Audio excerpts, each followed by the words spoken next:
Welcome, you fine internet people. Sit back, relax, grab your favorite beverage, and let's give some advice. Am I a jerk for refusing to eat at a vegan place for my girlfriend's friend's birthday? And this is from I puke when I eat vegan. So I, a 17-year-old male, am going with my girlfriend, a 17-year-old female, to her friend's birthday, which includes eating at a vegan place before we're going to the party. I've got no issue going there, but I can't eat vegan food. It messes up my stomach badly. Every time I've ever had it, I've gotten sick, even if I don't know it was vegan before eating it, so there's no bias against it beforehand. I said I can go and just get soda or something and just get fast food on the way to her friend's house. Everyone but my girlfriend thinks I'm being immature, but I just don't want to be vomiting my guts out. Too long didn't read. I'm refusing to eat vegan food because it makes me sick. Well, OP, I'm going to say that I'm going to give you 2 stars for being a jerk here. I don't really think that you're an actual jerk. Because the food isn't agreeing with you. But I think your excuse is a little wonky. I think what it boils down to is that you just don't want to eat vegan, and that's your reason for here. If you're saying that everything vegan makes you sick, then that means that you're saying that apples make you sick, or a salad makes you sick. There has to be something in the food that's not agreeing with you. And I think that you should take some time and figure out what it is, because it doesn't sound like this is the first time that you've gotten sick here. So I would sit down and figure out exactly what's making you sick. And, that way you actually have an understanding of it. What I figure is probably happening is you probably just don't have a general healthy diet as it is. And your digestive tract is screaming for you to eat healthier. You're probably feeling gassy, you're probably feeling like bloated, and that might just be because of the amount of fiber that you're getting from these foods, if I had to venture a guess. I guess if the friendship is important enough with your girlfriend, and this is a person that you're going to be with for quite a while, then it might be something that you have to look into, because your friend isn't going to just dump your girlfriend isn't going to dump her vegan friend for you. So this is really something that you should figure out soon. Anyhow, good luck, and I hope you figure out what's causing you to be sick. Our next letter is called, Am I the Jerk for Leaving My Nephew and Niece by Themselves at the Playground? And this is from Impressive Animator. I'm not sure if I'm going insane or not, and I don't see this as a big deal, but my sister is really angry at me, and I wanted to post this here to see if I was wrong. I don't usually babysit my nephew 9 and niece 6, but my sister had somewhere to be and couldn't get her usual babysitter.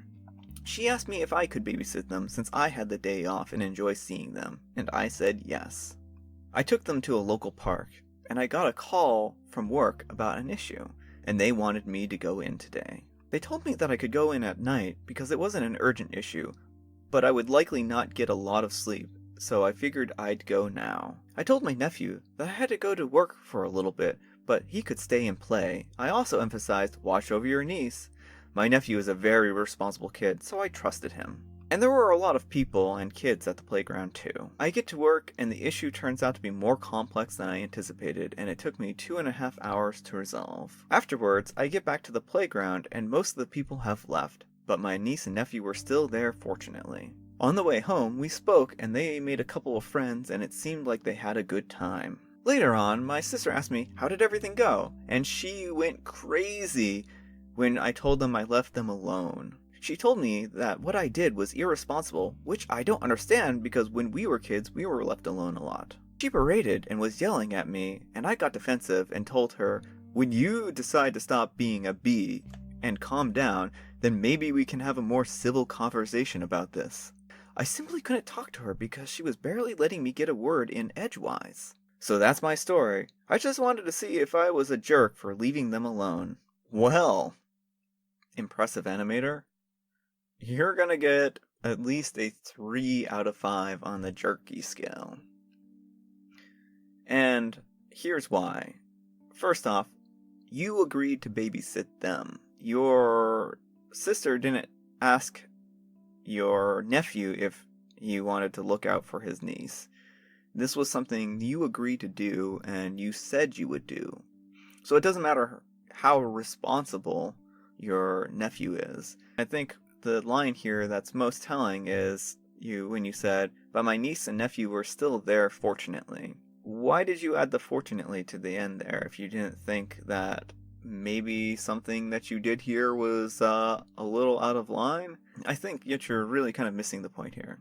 You left these two kids alone for 2.5 hours when you said that you would watch them during that time. It doesn't matter, again, how responsible your nephew is. It doesn't matter that your work called. Your work even gave you the option of going in at night.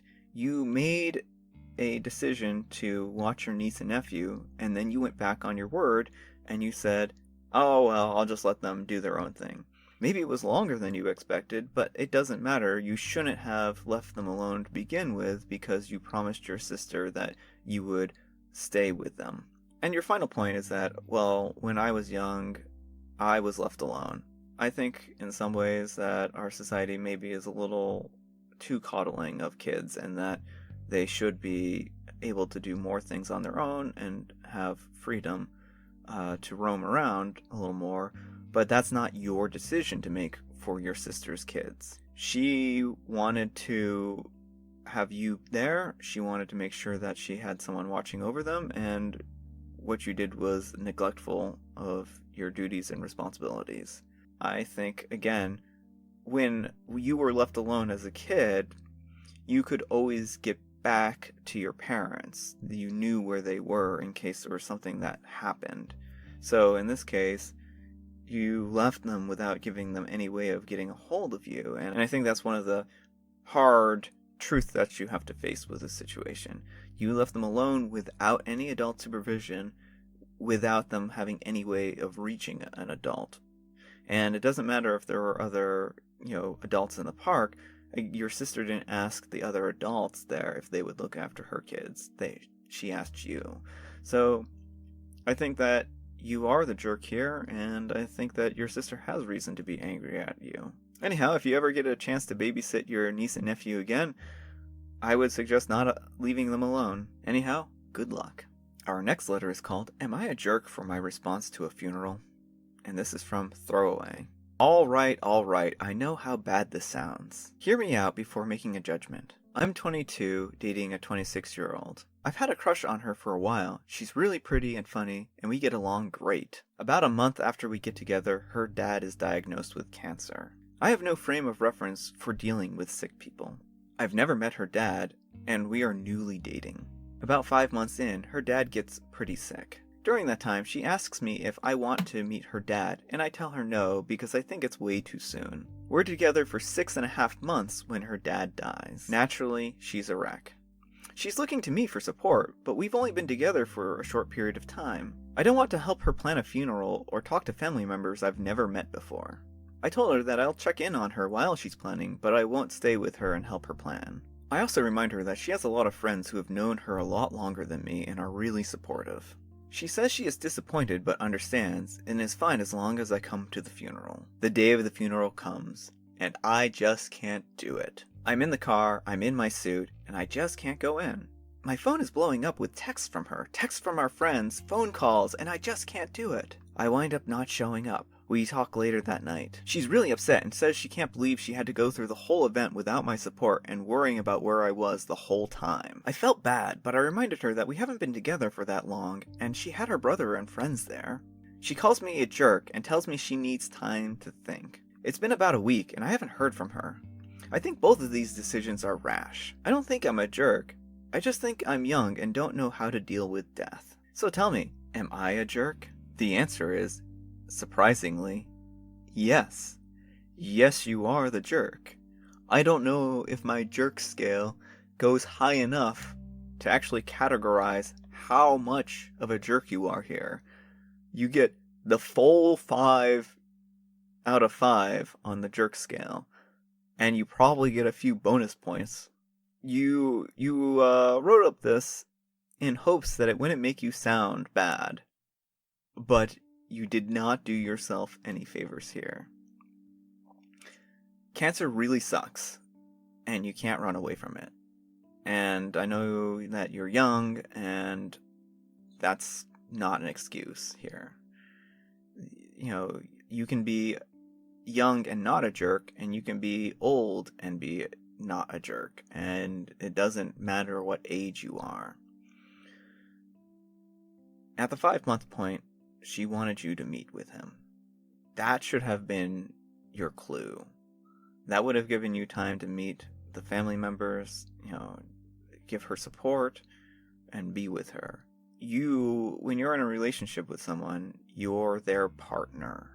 You're there with them. You're a team. It doesn't matter how long or short that relationship is.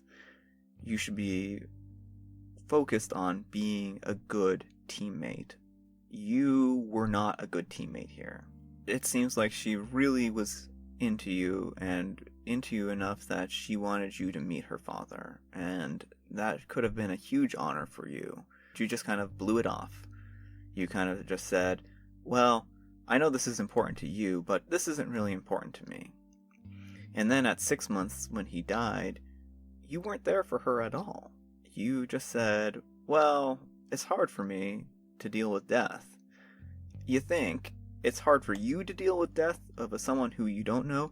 Think about how hard it is for her.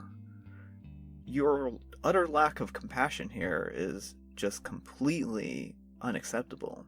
And then, on top of all of this, you promised that you would be at the funeral. And then you flaked out. You didn't even tell her that you weren't going. You didn't even have the courtesy to tell her that you weren't going to the funeral. So, the entire time, she just lost her father, and now she's grieving and mourning, and then her boyfriend, who says, oh yeah, I'm going to be there, doesn't show up. She's probably worried sick about you, and was like, did he get into an accident? What's going on here? Where is he? So you left her stewing the entire time without support. This is by far one of the worst things I've ever heard from someone.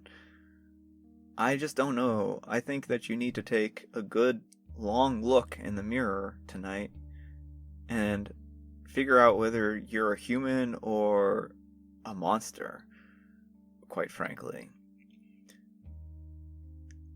I have no pity for you, and I sincerely hope your girlfriend finds someone who will be a good partner and will be supportive of her.